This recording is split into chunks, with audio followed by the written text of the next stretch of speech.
오늘은 이강백의 희곡 파수꾼 대단 얼마분이죠? 촌장이 파수꾼 다에게 일생을 망류에서 보내야 한다고 말하는 장면에 대해서 살펴보도록 하겠습니다. 이 작품은 1970년대의 체제 유지를 위한 안보 정책에 대해 풍자한 연극 대본, 즉 희곡입니다. 자, 철책 저 너머에는 흰 구름만 있을 뿐 이리떼는 없음에도 불구하고 이리떼가 나타났다라고 외쳐야만 평화로울 수 있는 아이러니한 상황을 드러내고 있습니다.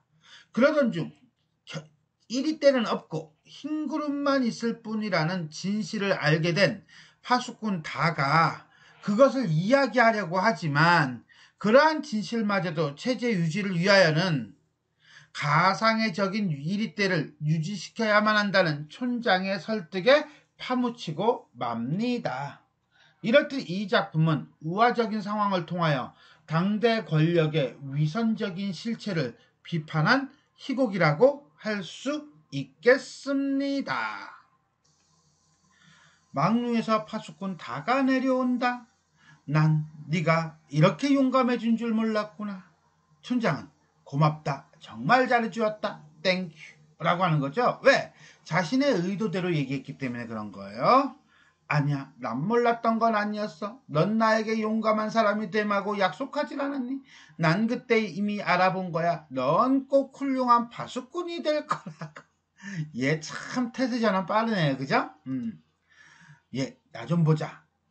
너한테는 안 됐지만 넌 이곳에서 일생을 지내야 한다. 라고 하는 것은 마을로 돌아오지 못하게 하는 거죠. 왜?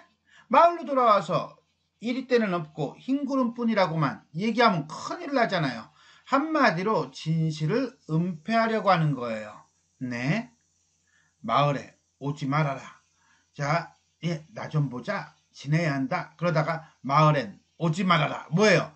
회유하는 태도에서 고압적으로 명령하는 태도로 완전히 바뀌었어요.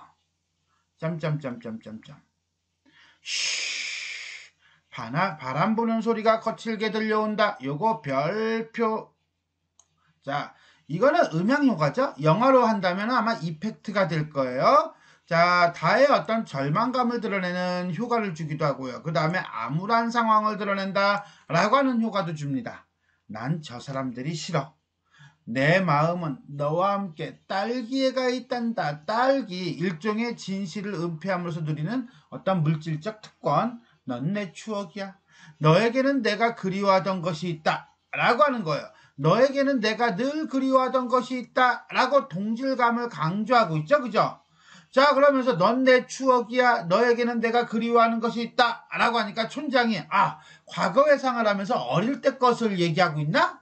라고 볼 수도 있지만 그것보다는 오히려 달을 달래기 위한 발화로 보는 것이 맞다 라고 보는 거예요. 하지만 여긴 너무 쓸쓸해. 미안하다. 그럼 잘 있거라. 가시려고요, 촌장님? 사람들이 기다리고 있어서요. 왜? 아까 얘기했죠? 자, 뭡니까? 운반인에 대한 처벌을 어떻게 결정할 것인지에 대해서 사람들로 하여금 광장에 모이라고 한 거. 그거를 기억하시면 됩니다. 제가 바래다 드리지요. 덧도 좀 살펴볼 겸 해서요. 그런데 말입니다. 양철북을 치던 내 모습이 멋있지 않던가요? 굳이? 뜬금없이 이 상황에 인정받고 싶은 것이지요. 그리고 이 파수꾼 나는 사건의 본질을 제대로 알지 못하고 있다는 것을 보여주고 있는 거예요. 촌장과 파수꾼 나 퇴장한다. 바람소리만 더욱 거칠어진다. 자, 암담한 현실이 심화되고 있네요. 망루 위에서 파수꾼이 이리떼다 외친다. 그러자 파수꾼 다는 조용히 양철북을 두드리기 시작한다. 결국 뭐야? 아니야, 흰구름이야 라고 얘기하지를 못하네요. 결국 촌장이 만든 질서에 굴복하면서 이 연극은 끝이 납니다. 자, 결국 촌장이 파수꾼 다에게 일생을 망류에서 보내야 한다고 말하고요. 그 다음에 파수꾼 다는 이러한 촌장의 권력과 그 다음에 사회의 시스템, 질서에 굴복하였다 라고 보시면 되겠습니다. 자, 이건 촌장의 말하기 방식인데, 자, 상황에 따른 촌장의 어조의 변화예요. 예를 들어서 앞에서는 너에게는 안 됐다만 이라는 표현을 써요. 그런데 뒤에서는 오지 말아라 라고 얘기합니다. 즉 촌장은 다를 회유하는 상황에서는 설득적, 애원적 어조를 사용하는 반면 다에 대한 회유가 이루어지자 이제는 단호하고 냉정한 어조를 사용하고 있다는 점 챙겨놓고 들어갈 필요가 있겠습니다.